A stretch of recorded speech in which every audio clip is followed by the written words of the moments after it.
Welcome to Midwest Access. I'm your host, Jesse Allison, and I am joined by Tom Overly today. I'm happy to be here again today. It Thank you is for wonderful. the invite. Thank you Yes. for the invite. Even on this kind of heavy day, as Yeah. we know what happened to our country 24 years ago. Which is unbelievable to think, Yeah. 24 years ago. And so, we've talked about the show today, and words often fail us, I feel like, in a day like today, and those emotions though are still so strong. Those memories are so intense. Yeah. Everyone remembers right where they were, even if you were a small child. Yeah, we were talking before the show. You were, where were you 24 Yeah, years ago? I had two little kids, Yeah. a newborn and a 1.5-year-old, and I was with girlfriends, and we were with our little babies watching this horrific thing, and and you. Well, and if I could say, I remember you saying that, should we get together with these friends? I mean, Yes. how do we move forward with this when this is happening? Right. What does this mean for us as a country, but also individually? Right. And I was downtown.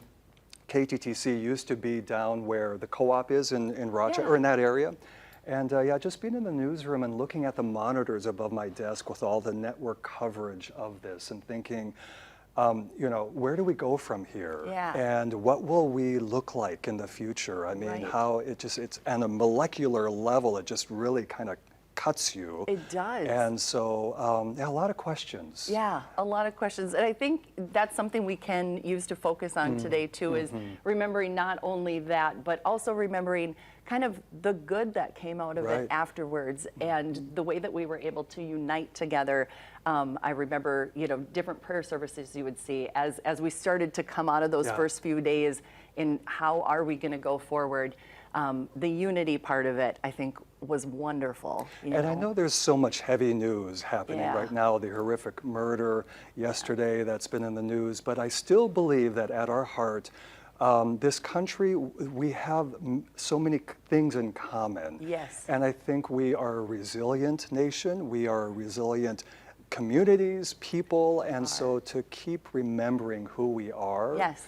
And in light of all the heaviness, and so, and to try to understand each other, and I think Absolutely. that's what we try to do on our little show is sit down with people who have different beliefs with you and just understand, try to see where they're coming from, and find ways to connect. It's the heart of this show. It's this community platform. Come on in and let's talk and get to know one another. Yeah. So that's really key. Oh, yes, but like you said, such a heavy day. Yep. Well, coming up on today's show, we are going to keep in this theme a little bit, working through grief. And loss is obviously a challenging process, but we have Tim Volz here to show that you are not alone. He's going to help talk about how we navigate through this.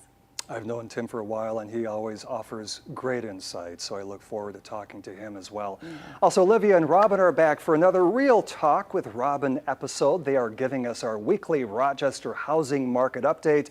They're going to talk about the new gated community coming to southeast Rochester. Yes, always fun to see what's going on. This town has changed dramatically in the 25 years I've been here. There are parts of the community, I think, I don't even know where I am. But anyway, so a lot of good buildings happening. Also, autumn is just around the corner, and there's no better place to get your fall fix than the Red Barn Farm. Brenna and friends are here to give us a sneak peek at what's in store this season and all throughout the year. I'm so excited. We've got some special guests hiding over there. Yes. I may have to take off the suit jacket when we bring them That's on. a good idea. I Probably. was thinking about what I wore today, too. Well, trips to the farm. How about trips to the beautiful Rhine and Moselle rivers? We go from the farm to crossing the big pond, the Atlantic Ocean, and going to Europe. So next September, I'm taking a group. It's becoming a large group of people. There are a few more seats available. Deadline is Sunday, but we are taking a cruise, a magical Rhine and Moselle rivers cruise. We're going to start in Amsterdam and go down through some beautiful regions of Europe and check out incredible castles and the scenery. It's all inclusive, meals, everything. We end in Switzerland. And anyway, I hope you can join us again. Things are filling up. We had a big meeting on Monday, and so it was really fun to talk to some of the folks who are coming on this trip. But This is part of this whole community thing, by the way, too. Yeah. KTTC really is invested in making sure that we offer things where people can come together, travel together. Many of these folks are KTTC viewers, Yes. and get to know one another. People, you know, who you may not normally hang out with. Yeah. So this is one of those opportunities. KTTC.com has all of the information. Okay. Yes, and I highly recommend it. People become friends and continue to go on trips together. It's pretty cool. It is a hoot. It really is a hoot. It Yeah. is.